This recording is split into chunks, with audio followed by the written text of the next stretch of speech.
छोटे से गांव रामपुरा में सुबह का समय था। खेतों में हल्की धूप फैल रही थी। पक्षियों की आवाज और बैलों की घंटियां पूरे गांव में गूंज रही थीं। उसी गांव में मोहन नाम का एक मेहनती किसान अपने बेटे छोटू के साथ रहता था। छोटू बेटा, चल खेत पर चल। अरे पिताजी आप जाइए ना, मैं बाद में आता। तू हर रोज यही कहता है। थोड़ा आराम भी जरूरी होता है। एक रात गांव में तेज आंधी और बारिश शुरू हो गई। बिजली चमक रही थी। सुबह जब मोहन खेत पहुंचा तो उसकी आधी फसल बर्बाद हो चुकी थी। हे भगवान, ये क्या हो गया? मोहन भाई, इस बार तो सबका नुकसान हुआ है। अब घर कैसे चले? मोहन रोज मेहनत करता, लेकिन छोटू दिन भर दोस्तों के साथ खेलता रहता। मोहन को अपने बेटे की आदतों की चिंता होने लगी थी।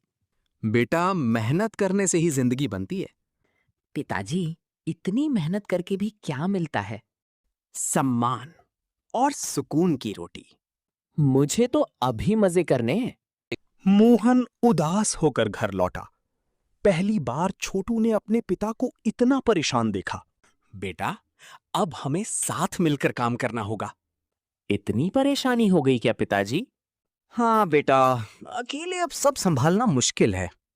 ठीक है पिताजी, मैं कल से आपके साथ चलूंगा। अगली सुबह छोटू पहली बार खेत पर गया। तेज धूप और लगातार काम से वो जल्दी थक गया।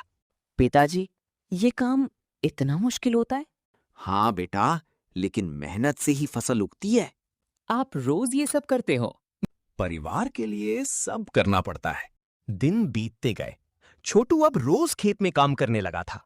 धीरे धीरे उसे मेहनत की कीमत समझ आने लगी।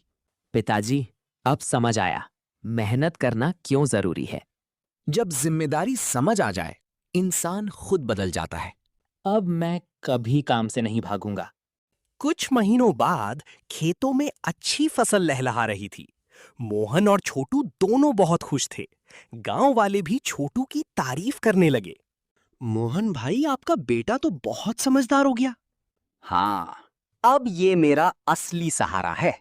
ये सब पिताजी की सीख की वजह से हुआ है। उस दिन के बाद छोटू ने कभी आलस नहीं किया।